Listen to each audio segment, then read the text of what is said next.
Before you spend a bunch of money collecting equipment in the hopes of starting your dream bakery business, you need to know what really matters and what's a waste of time. So in today's video, I'm going to be sharing with you the essential tools that you need to launch your home bakery business and tell you what not to waste your money on, because in this video, I'm going to be breaking down 4 areas where you should really invest in your baking business.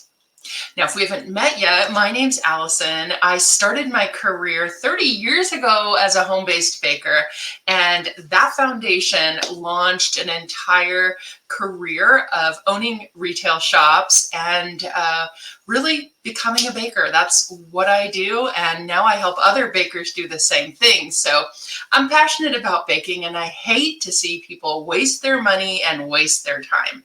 So in this video, I'm going to share with you the 4 things that I think you should really pay attention to when you're starting your home-based bakery and get the most bang for your buck.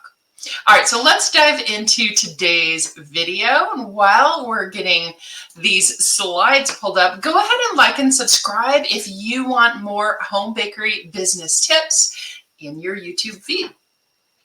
All right, so like I said, my name's Allison Grant. My blog is called The Better Baker Club. That's where I share tips and strategies for growing your home baking business, as well as cottage food friendly recipes.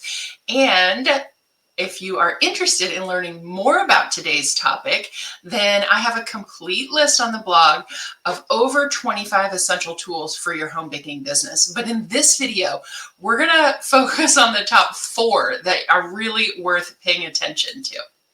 So when it comes to supplying your home bakery business with all the tools, all the things, it is way more about quality over quantity.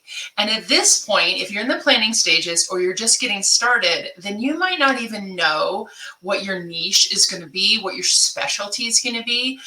So it doesn't really make sense to invest in specialty equipments like special pans or special utensils to make those types of things. It's really easy to fall down this rabbit hole of supplies and just feel like you never have enough.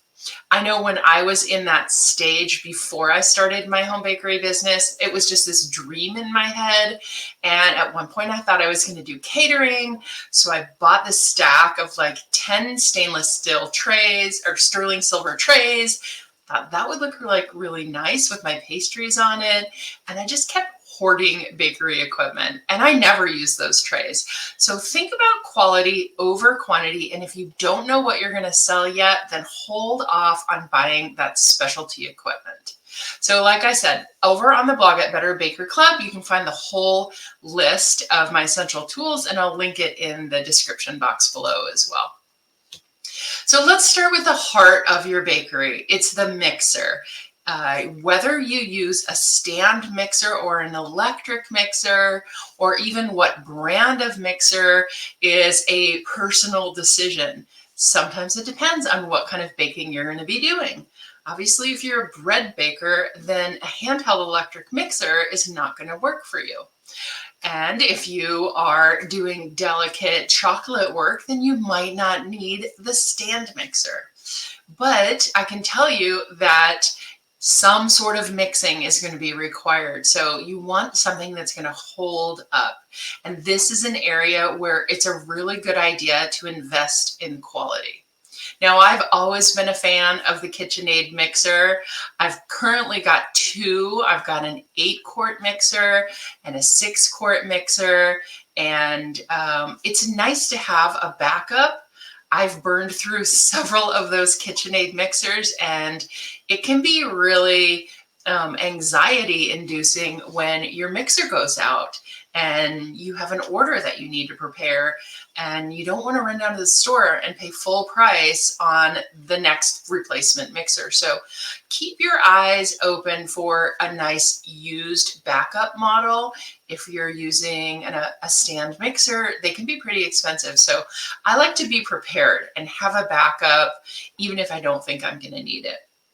Now, I want to talk a little bit about the handheld mixer because as a professional baker, obviously we bake in volume and we need equipment that's going to stand up to it.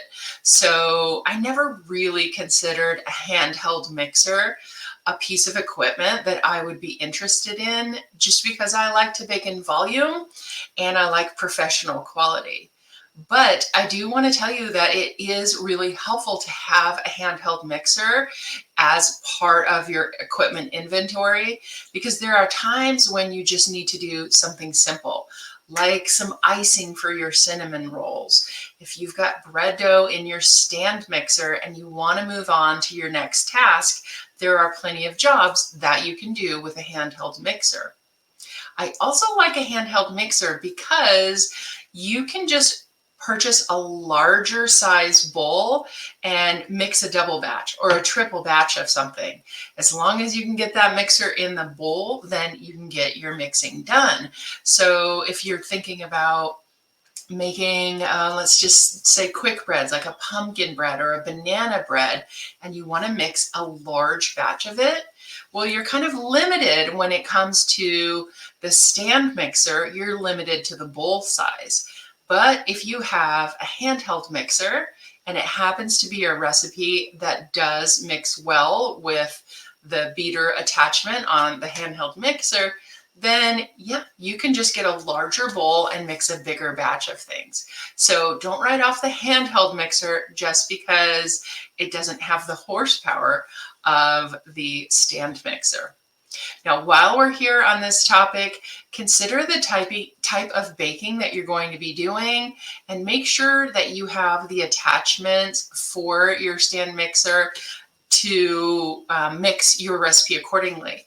So you should have a whip attachment, a paddle attachment, and a dough hook attachment as needed. And there's all kinds of extra accessories as well, just for keeping the ingredients in the bowl, for doing certain attachments through this little accessory port.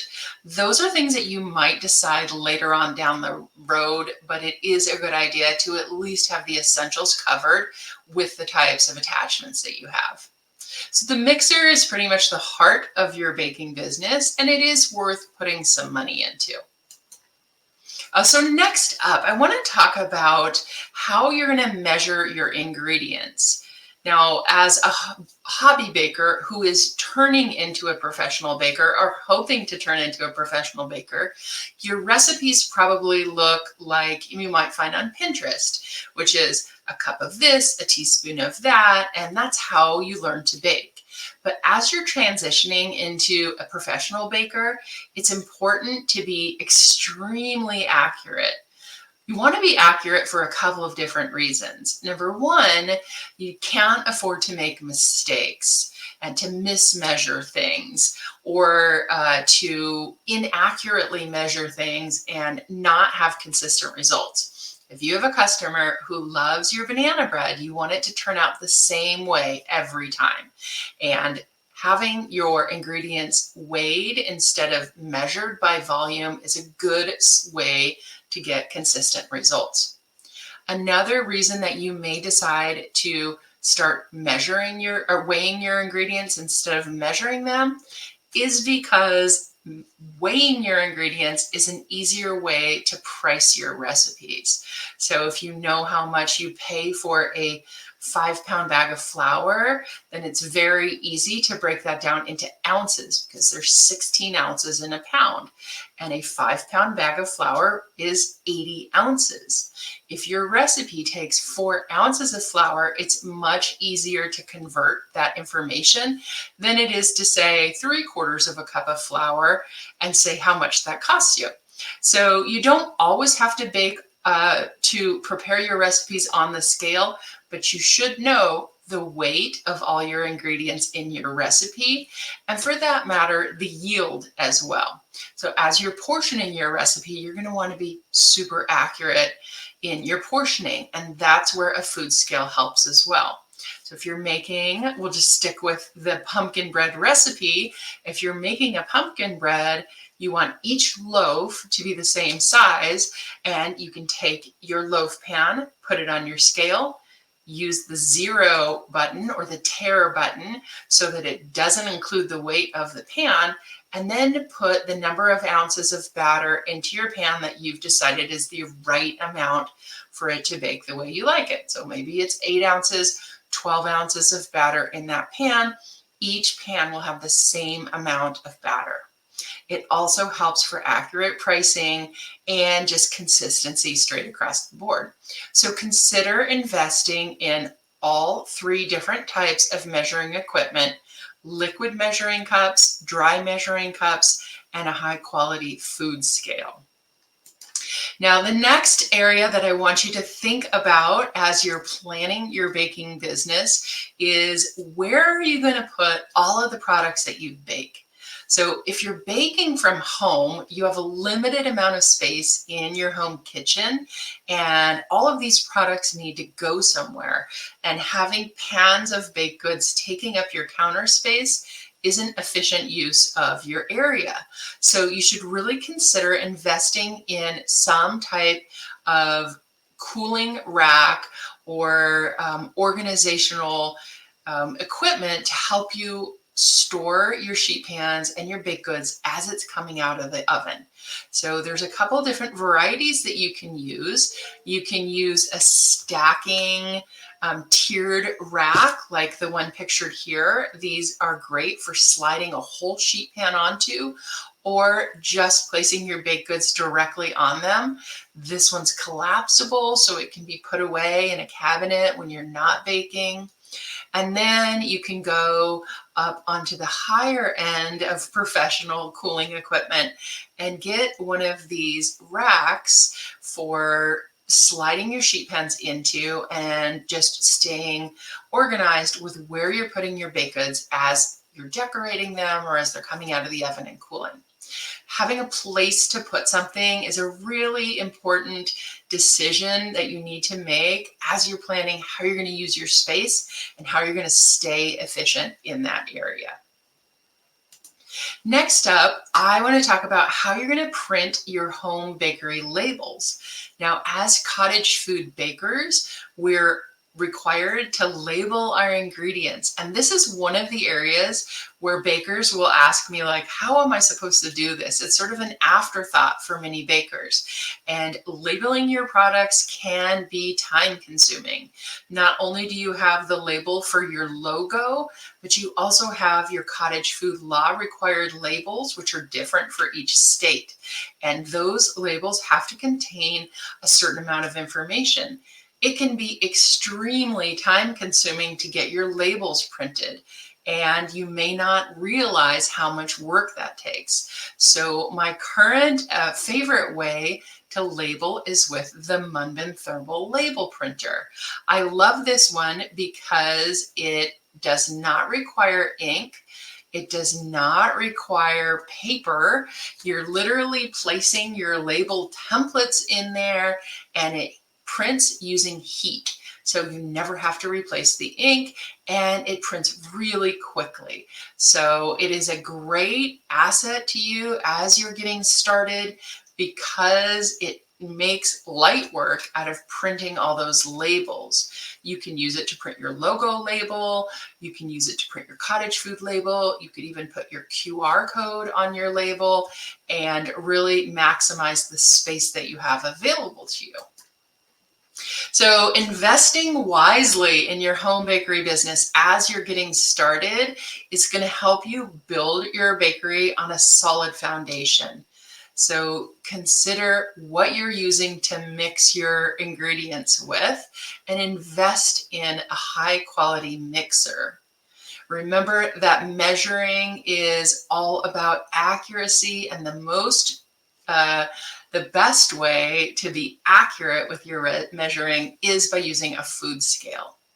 Storage as a home-based bakery is a big concern, so put some energy and thought into where you're going to put your products as they're coming out of the oven.